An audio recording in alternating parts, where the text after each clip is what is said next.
meditation practice? I kind of actually. It's good practice. Practice your Olympics except when Legos. You should try doing tough stuff. Try doing the one and a half course. That's tough stuff. Sometimes I hate it to actually meditation. Wow.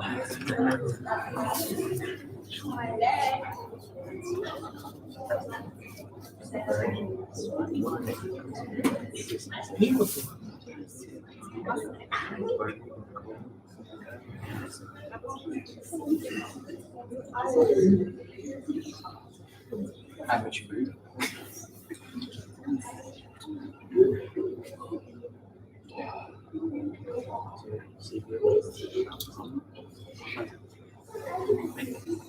Yes,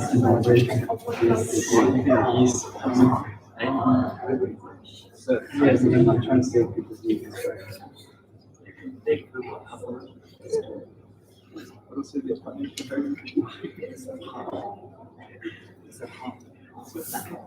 Even a break of it.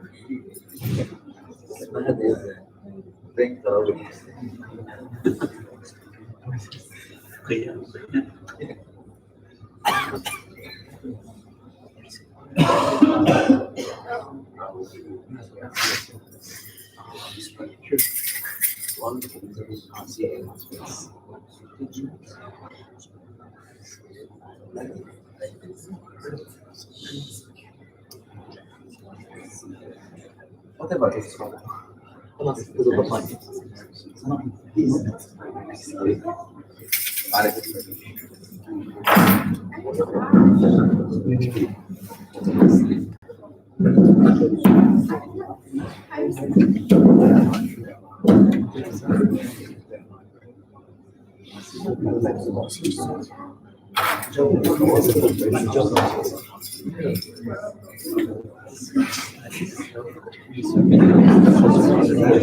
السلام عليكم ورحمة الله وبركاته. وعليكم السلام ورحمة الله وبركاته.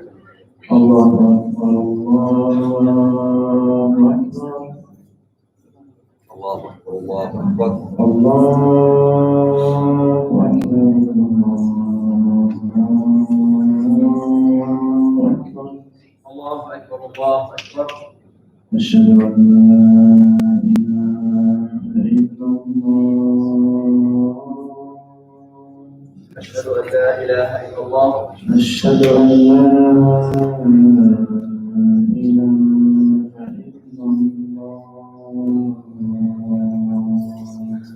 أشهد أن لا إله إلا الله. أشهد أن محمدا رسول الله أشهد أن محمدا رسول الله. أشهد أن محمدا رسول الله أشهد أن محمدا رسول الله. حي على الصلاة لا حول ولا قوة إلا بالله. حي على الصلاة لا حول ولا قوة إلا بالله. حي على الفلاح لا حول ولا قوة إلا بالله. حي على الفلاح لا حول ولا قوة إلا بالله. الله أكبر الله أكبر الله أكبر الله أكبر.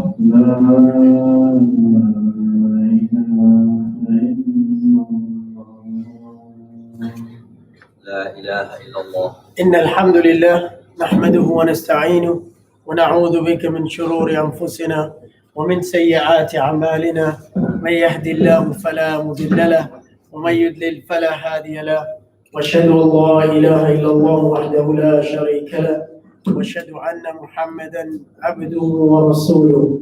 أما بعد، يا أيها الذين آمنوا اتقوا الله وقولوا قولا سديدا يصلح لكم أعمالكم ويغفر لكم ذنوبكم، ومن يطع الله ورسوله فقد فاز فوزا عظيما. ثم أما بعد إن الأصدق الحديث كتاب الله وخير الحديث هدي محمد صلى الله عليه وسلم وشر الأمور محدثاتها وكل محدثة بدعة وكل بدعة ضلالة وكل ضلالة في النار.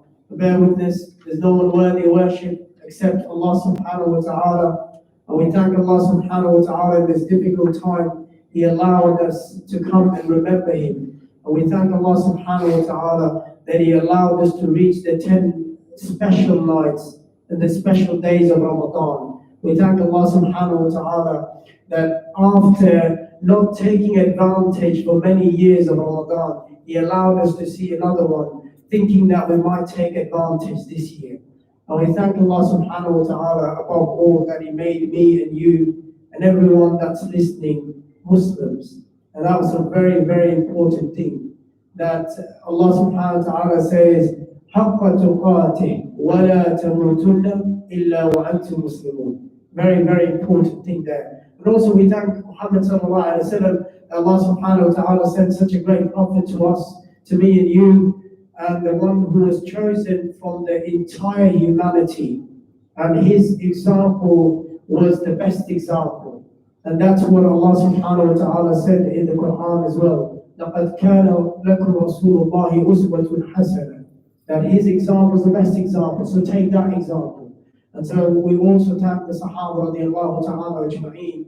Wallahi, my brothers and sisters, any Sahaba you take, anyone, they were the ones who actually were the pillars of this religion. And if you only took the first four, the four Khulafa'i Rashideen, they were the ones who were the real pillars of Islam. And we ask Allah to really help us in this difficult time so we can come out and we can fill our massages again. Today, I want to speak about the special 10. We all know this is very special. And Rasulullah sallallahu alayhi wa sallam said, this is a hadith. This is an Aisha radiallahu anha. She's the one who's narrating it. And قال Rasulullah sallallahu alayhi wa sallam, when the last 10 nights came, he says, إِذَا دَخَلَ الْعَشْرِ.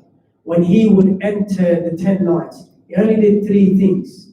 And the first thing that he did, shed the mi'zar, that he would tighten, he would buckle up. I mean, this is in English context, you would say buckle down, but to take things really seriously now. There's something very important coming. And then the second thing he would do, which was ahya laylahu, that he would make the entire night, he would not go to sleep. Not even for a single minute in the night, he would go to sleep. He would make it alive, the whole night was alive. And the third thing that he did, and this is something that we don't do today, and inshallah in the last 10 nights do it, because don't worry, maybe sometimes we're scared of our children. If we wake them up in the middle of the night, they might get angry, they might start screaming. Rasulullah sallallahu alayhi wa sallam is saying, أَيْقَدَ أَهْلَ, that he used to wake up every single member of his life. Now I want you to break this down for you, inshallah. I mean, the first thing he said, that is shadda mi'zar, that he would really tighten. You know, when we roll our sleeves up, we know something's really important coming. And we've rolled our sleeves, and we know we have to work hard. And if we do not work hard, there's no way we're going to get through this. This is a time, my brothers and sisters, this is a time that we need to really roll up our sleeves. And he meant business. You know, when you really buckle up, when you buckle down, and you're really looking for something to do, something very serious, that's what he did. There's another narration as well, and it's not really important to mention that in front of you, but you know what really the gist of it is, he's taking things very, very seriously. And the second thing, ahya laylahu. MashaAllah, as young kids you are, you know how to bring the night alive on Skype, on different other platforms. You've done it in the past. You've raised the bar in the nights. You've stayed up for many nights. Now is the real time. If you want to stay up, you stay up for the sake of Allah subhanahu wa ta'ala. And really, if you need to understand, and I asked one of the students to give me some calculation. You need to understand, Allah subhanahu wa ta'ala is saying that this night, this day, Laylatul Qadr, this night, let's say 24 hours, is equal to 83 years of worship.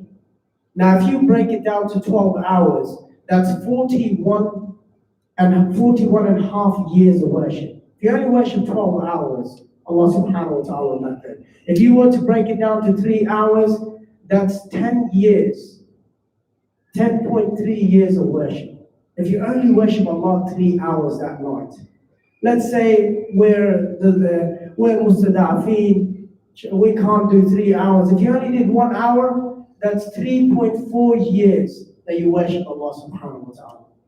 Let's say you couldn't do 1 hour as well, you were someone like me, if you worship Allah 1 minute, that would equal to 0.05 months of worship. 1 minute of worship is 0.05 months of worship. Only if you said, Alhamdulillah, for a second, imagine that would be days of worship. But I'm not good in maths, that's why I'm not teaching you maths over here. And I'm teaching you Islam. I think that's what I'm good at. So really, that's what we need to do. And the last thing, we often get scared to wake our family members in the night, in the middle of the night. What's going to happen? I mean, you know what? Say, I've got a certificate from Bukhari and Muslim. It says that Rasulullah sallallahu alaihi wasallam is saying, "Ayqadha ahlahu," that he would wake up his family. He would wake up the children who were able to pray. He would wake them up. And so that they will be up and they're not going to be missing from that. Now you need to understand, one of the hadith of Rasulullah sallallahu alaihi wasallam, another muttafiqun alayhi hadith, وَمَنْ قَامَ لَيْلَةُ الْقَدْرِ احتسابا وإيمانا غفر له ما تقدم بذنبه. If you were to stand up in the night and you worship Allah subhanahu wa ta'ala with ihtisab, with accountability, and with iman, with the faith, Allah subhanahu wa ta'ala will forgive all of your sins. That should be enough for us. If we only had this hadith for Ramadan, that would be enough for us. One of the biggest problems that we have as human beings, when we get into Ramadan, mashallah, we get with full force. And by the time we come to the middle days, we get this Ramadan syndrome. What's that? We're tired now. Now we've exerted all the effort, and there's nothing left in us. And the people who were sleeping, for them it's a good news. Because you were sleeping the entire 20 days, now's the time to wake up. Because see, I gave you an example of one of the Salaf. He said, when he said, Ramadan dhahaba, wa baqi dhahab. He said half of the Ramadan is gone, whatever is left is gold. So if you were sleeping the whole time, now whatever is left is the gold. And really, we need to work hard. And you need to understand what qadr is. Because of my time restraint, I can't go into the definition of qadr into detail, but I'm going to give you 4 simple definitions of qadr. First of all, qadr is something which is venerated, something that's important. When you mention that word in Arabic, it's like zu sha'n, something which has importance, something which is something which is venerated. So if you look at the night, this night is venerated. Allah subhanahu wa ta'ala speaks about this night in the Quran. Inna anzalnahu fi laylatil qadr. Wa ma adraka ma laylatul qadr. Allah is speaking about it. Now what's the second definition from Arabic point of view? Qadr also means the one who is worshipping Allah subhanahu wa ta'ala in that night, he is the one who is praised. That is another meaning. So if you're praising Allah subhanahu wa ta'ala, if you're praying to Allah subhanahu wa ta'ala in that night, then you are Dhul Qadr. Then you are the one who is praised by Allah subhanahu wa ta'ala. Now, the third definition of Qadr, which we all know, that Qadr is predestination. That whatever was written down for you. That's the night, everything, Allah is doing everything. Hisab and whatever is going to come in your life, Hisab, Kitab, everything's happening. So that's the night. Why sleep on that night? And why? It's like, the analogy, if I was to tell you there's a gold bag there out of these 10 bags, and you can only pick 1 bag a day. Would you be the one, you know what, I'm only going to come one day, I'm going to pick it up. If I don't get the bag, it doesn't matter. Would you be the one who's going to come every day to pick up a bag? Even though you're not going to find anything in it. You know on one of the days you will find gold in there. That's exactly like it is. Exactly the way I've said. We don't know where the gold is, but we have to wake up every night to pick up that bag. And the last definition of other is constricted. You know, when Allah subhanahu wa ta'ala says, "Khudira rizq," when Allah has constricted, taking something away. So why is it constricted? Because تَنَزَّلُ الْمَلَائِكَةُ وَالْرُوحُ. Everyone's coming down. All the angels. Jibreel is coming down. Imagine Jibreel, such an immaculate angel who covers the whole horizon. He's coming down. Jibreel used to come down for Anbiya. He used to come down for Muhammad sallallahu alaihi wasallam. He used to come down for who? He used to come down for Musa alayhi salam, for Nuh alayhi salam. He's coming down, and do you want to be sleeping when he's coming down? These Anbiya were excited for Jibreel to come down. Allah calls him Ruh in Quran. And this is an archangel, and he's coming down on that night. تَنَزَّلُ الْمَلَائِكَةُ وَالرُّوحُ. That's Jibreel who's coming down. And do you want to be sleeping when Jibreel is coming down? Imagine when you're praying and Jibreel watches you praying. What amazing, honor is that the angels saw you praying. So brothers and sisters, take the most advantage of these 10 nights. Take the most advantage. Think of 10 bags, one of them has gold in it. One day, 83 years, wallahi, me and you are not going to even live 83 years. Why? And why I said wallahi, because Rasulullah sallallahu alaihi wasallam says in the Sahih Hadith, my ummah will have age between 60 to 70. He did not even say 80 in the Hadith. 60 to 70. He said that's the age of the ummah, of my ummah. And if we're worshipping Allah for one night, that's 83 years. That's how we get to the nation of Nuh alayhi salam. What was the ages of? They were 900 plus years. So how do we get to them? This is how we get. Allah keeps on giving us Laylatul Qadr after Laylatul Qadr. I stand here, I'm 39, and if I was to pray and started praying at 10 years old, let's assume Allah has already given me 28 Laylatul Qadrs. How many did I take advantage of? Now think about your lives. How old are you? When was prayer prescribed on you? How many 83 years were coming down? And how many of those 83 years you grabbed towards yourself? أقول قولي هذا أستغفر الله ولكم أستغفر الله إنه هو الغفور الرحيم.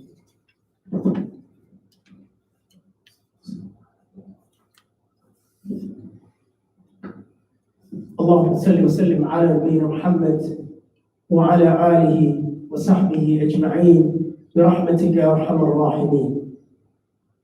So I really want to finish off on a little analogy, and this is an analogy that I was reading in the newspaper. This is a few days ago, and this analogy started. It came in the African paper in Trinidad Times. It said every morning in Africa, a lion, there is a game between lion and a gazelle. A gazelle wakes up, knows that it has to run faster than the lion, or else it will die, or else it will be eaten up. And then it says the lion wakes up knowing that it has to outrun the slowest gazelle. And if it doesn't do that, it will starve to death. It doesn't matter who you are, you're running. And the analogy of running is, we are running to Jannah. It doesn't matter who you are. Either you are a gazelle or either you're a lion. We are running to Jannah. And it says, what is running? Running is taking responsibility. Running is taking control of your situation and moving more closer to Allah subhanahu wa ta'ala. You can either run or sit there like a lazy person. We all are lazy. We can say, as students say, the assignment's too hard, I can't do it. You could say, what, we're in the winter days, the nights are too long. I wish Ramadan was in summer, when the night was small, and so I could have worship Allah. Wallahi, if the Ramadan came in the summer days, you'd be complaining about fasting too long. We're humans, we're going to be complaining for everything. MashaAllah, the night's too long, that's even better. You know, you can actually get more closer to Allah. It's even better. So we ask Allah that will make us either one of them, the ones who are running. You know, when you're not running, you're lazy, you're complaining the situation. You know, when people fail, what do they say? Oh, the paper was too hard. Oh, my brother was awake the whole night. I couldn't go to sleep. You know, when the teacher does not finish his work, what does he say? You know, my children, they were too noisy. You know, I had to go pick up the grocery. I had to go to the shopping. I was not able to do work. This is the excuses. Why we don't want to run. But who are the ones who are running? We have to run. And don't be people to find excuses in these things. You know, we are lucky, wallahi. Some of you and most of us were at home, our parents at home. These 10 nights, at home, mashallah, family time. You're praying together, you're making dua together, you're asking Allah together. Make the most of these 10 nights. And this time will never come back. I've told you last week as well, this Ramadan that we had this year, so much time for ourselves to reflect, this Ramadan will never come back. You know, Allah saved us from the misery. I say it on the camera. Allah saved us from the misery of iftar parties. And people are still saying, when are we going to have the school iftar? People are, you know what? I say, Alhamdulillah, we're not having iftar. Alhamdulillah. I actually say it. I don't want to go to anyone's house in Ramadan. Please don't invite me as well. Alhamdulillah. I want to stay at home. I mean, you go to someone's house, this is not who I am. I mean, these are the 10 nights. This is for me and Allah subhanahu wa ta'ala. And that's a message for all of you, inshallah. Ask Allah subhanahu wa ta'ala to accept our fasting, to accept our du'as, and to bring us out from this pandemic. Allahumma ahdina fi man hadayt, wa afina fi man afayt, wa tawallana fi man tawallayt, wa barak lana fi ma a'tayt. وقنا واصرف عنا بفضلك شر ما قضيت فإنك تقضي بالحق ولا يقضى إليك فإنه يذل من ولعيت ولا يعز من عاديت تبارك ربنا وتعالى لا ملجأ ولا منجا منك إلا إليك لك الحمد على ما قضيت نستغفرك ونتوب إليك نستغفرك من جميع الذنوب ونتوب إليك يا رب العالمين اللهم اشف مرضانا ومرضى المسلمين اللهم ارحم موتانا وموتى المسلمين يا رب العالمين اللهم انصر الإسلام والمسلمين اللهم انصر الجماعة الموحدين اللهم تقبل صيامنا وتقبل قيامنا وتقبل ركوعنا وتقبل سجودنا وتقبل تلاوتنا يا رب العالمين اللهم عاتق رقابنا اللهم عاتق رقابنا ورقابنا آبائنا وأمهاتنا وأبنائنا وذرياتنا ومشايخنا يا رب العالمين